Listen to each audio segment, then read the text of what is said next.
Hello, ladies and gentlemen, and welcome to another episode of Question Time with myself, Harry Knight. Once again, I'm going to be going through some of the comments and questions that you've left for me on previous videos and doing my best to provide some answers. The first question for this episode comes from Garrett Berryman, who asked what the honeycomb material that you find in some surfboard fins is there for.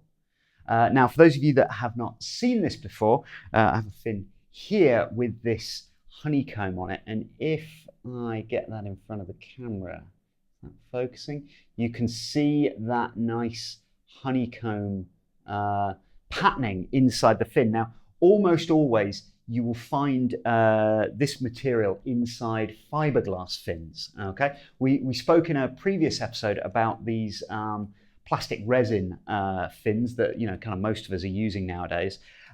If you were going to upgrade to something a bit more sort of techie, you would probably go to a fiberglass fin. Now, fiberglass fins are made by layering up lots and lots and lots of layers of fiberglass and then kind of shaping the fin out of it. I've got a full fiberglass fin here, and if I bring this in, you should be able to see all the layers of fiberglass that go to make up this fin.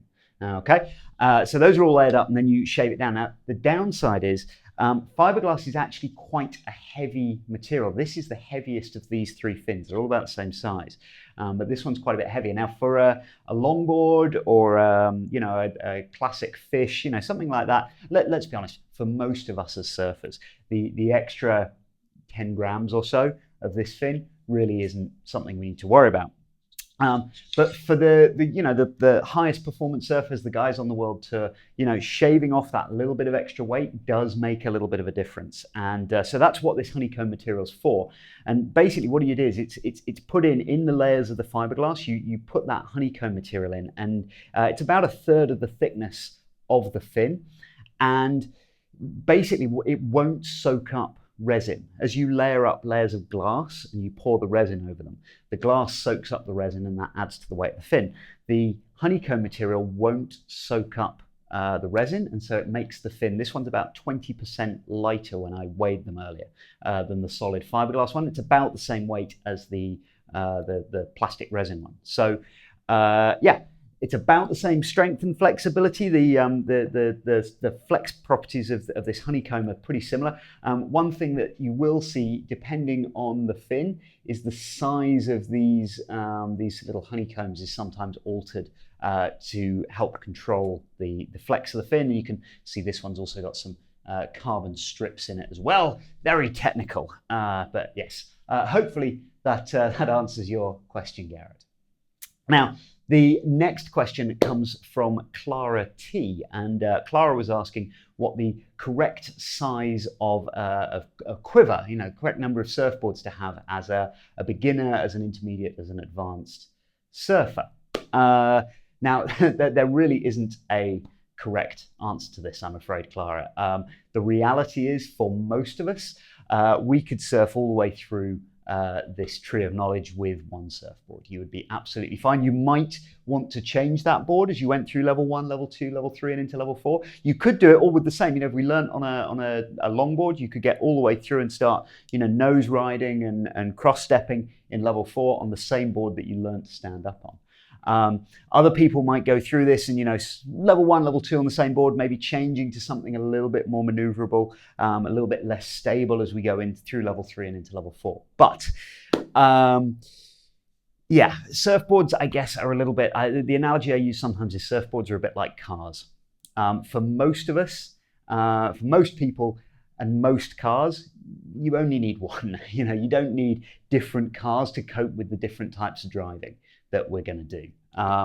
So surfboards are kind of the same. Most people and the waves that most people surf, we could get away with one surfboard. Now, that said, kind of in the same way as cars, I guess, there is nothing wrong with collecting together a few different ones, and they all feel different. You get into them and they all feel different. They all do things just that little bit differently, and having that mixed experience is really, really good fun. I think the classic kind of quiver, if you like, for most surfers is to have 3 boards. You have your main board, your go-to surfboard, which is the one that you're going to pick out most of the time for average conditions where you surf. And then you have a board for smaller, softer, weaker conditions, and a board for bigger, more powerful, stronger conditions. And going back a few years, probably all 3 of those boards would have been shortboards, and you'd have had a sort of small wave shortboard and a bigger wave shortboard. But the wonderful thing that's happened over the last 15 or 20 years has been this kind of retro revolution and this, real explosion in the diversity of surfboards. You go down to the beach now, you can see every shape and size and color of board imaginable. And there's lots of variation, whether you want to get a longboard or a fish or a groveler or a shortboard, or all sorts of options for that small board, and the same for the big board, and the same even for just the go-to board that you're having. So 3 boards would kind of be the classic. All the way up at the top end, pro surfers, some of the very top guys, might even go through 100 boards in a year, and they'll barely ride some of them. They'll pick them up, put them under their arm, and decide that they don't like them. But as far as a top end, boards are expensive. They do take up space, but if you have the money and you have a large garage or a large shed, then feel free to fill them up. I think we've all watched those videos of pro surfers that open up their garage and show that huge collection of surfboards. We've all fantasized about having one. So the only real downside, I think, to that, I see some people sometimes agonizing over picking the wrong surfboard, and they, maybe get down to the beach. Oh no, I should have bought the other board. It's a little bit bigger than I thought it was going to be, or whatever. And like I said, just go back to that previous reality. The for most of us surfing the waves that we surf, you can do it with whatever board you have underneath your arm, and it's a much better idea to learn to surf the board that you have with you than to worry about whether you would have had a better time on the board that you left at home. And that's really the only downside I see to when people have lots of boards. They sometimes don't make that decision. Sorry, Clara, that's maybe not the that's maybe not a very detailed, a very exact answer for you, but that's kind of the best answer I have, I guess. Cool. Our final question then comes from somebody whose YouTube username I cannot pronounce, vckchn.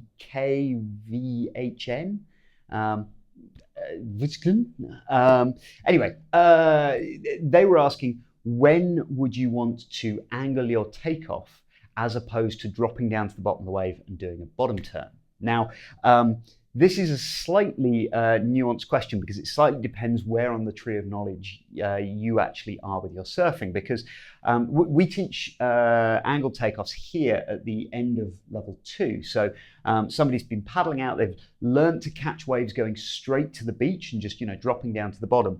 And then as we start to think about going across the wave and actually surfing across the wave face, what we do is we teach people to angle their takeoff. That's a good time to do it. It's the quickest, easiest way of getting people set with their rail engaged high up on the wave face, which is the best chance of getting down the line. We do that because it gives us the speed on the wave face to start thinking about doing maneuvers, whether it's cutbacks or re-entries or anything like that. It sets us up to do those maneuvers. Now, we also teach in level 3, we start to talk about doing bottom turns, and certainly at the point where in level 4, we're talking about vertical top to bottom surfing. One option is, as you paddle into the wave, to drop down to the bottom, do a really nice bottom turn, come up and hit the lip or do a nice turn. Now, the problem is that to do that, you have to have a really, your bottom turn has to be really, really good, or you potentially lose the wave.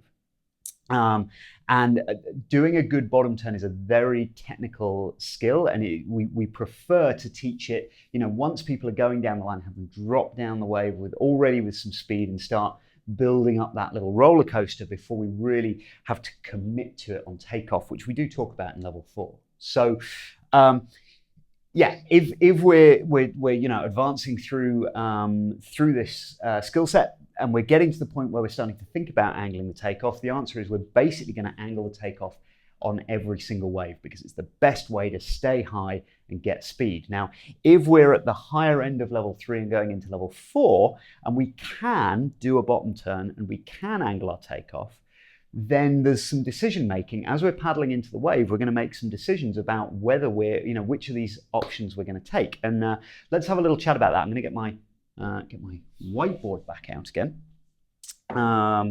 So bear with me. I'm going to draw a little wave for us to talk about here.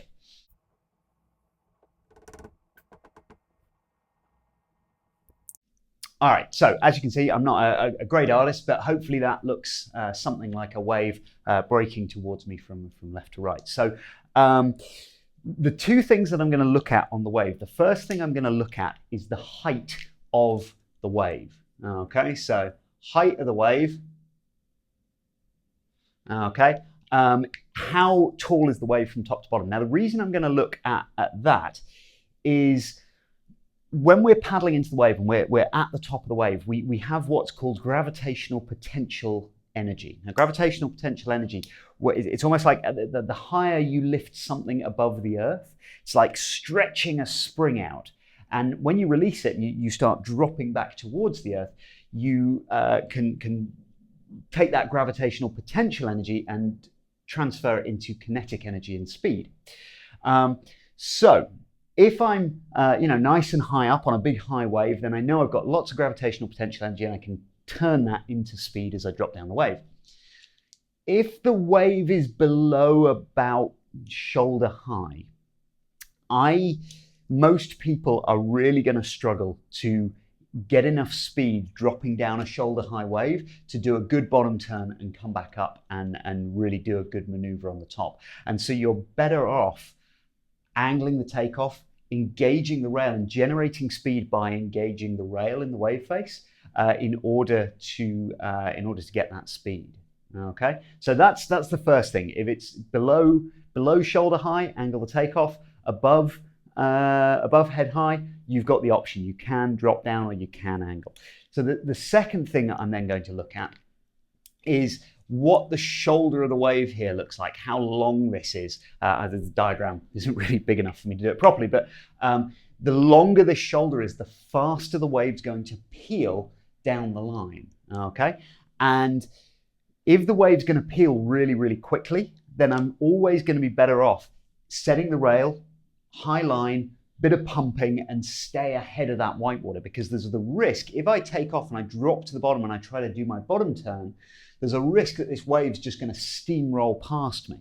Okay, so that's the second thing I'm going to look at. If the wave is going to peel relatively slowly, and I know that I've got enough time to drop down, do my bottom turn, come up and do a nice first turn, then that might be the better option. And certainly if we're talking about, high level surfing, competitive surfing, we're trying to score points on the wave, then maximizing that first maneuver, going straight to the bottom and up to the top, that's going to be a really good option if you have that skill in your toolbox. So yeah, hopefully that answers that question. Like I say, angled takeoffs are a very, very nuanced skill set. There's a lot of information in there, in terms of how much we're going to angle, when we're going to do it, timing it. We actually do it's about an hour-long seminar on angling the takeoff. If anybody would like to sit in on that, I think I'm running one in a couple of weeks. So if anybody would like to join me on that, I'll put a link down below where you can sign up for those. But yeah, hopefully that answered that one part of the puzzle for you guys. That's all I've got for this week. I hope it was interesting to you all. And yeah, any comments, any questions, throw them in down below. Throw them in on any of our other videos, and I will do my best to answer some questions over the coming weeks. For now, from me, take care and goodbye.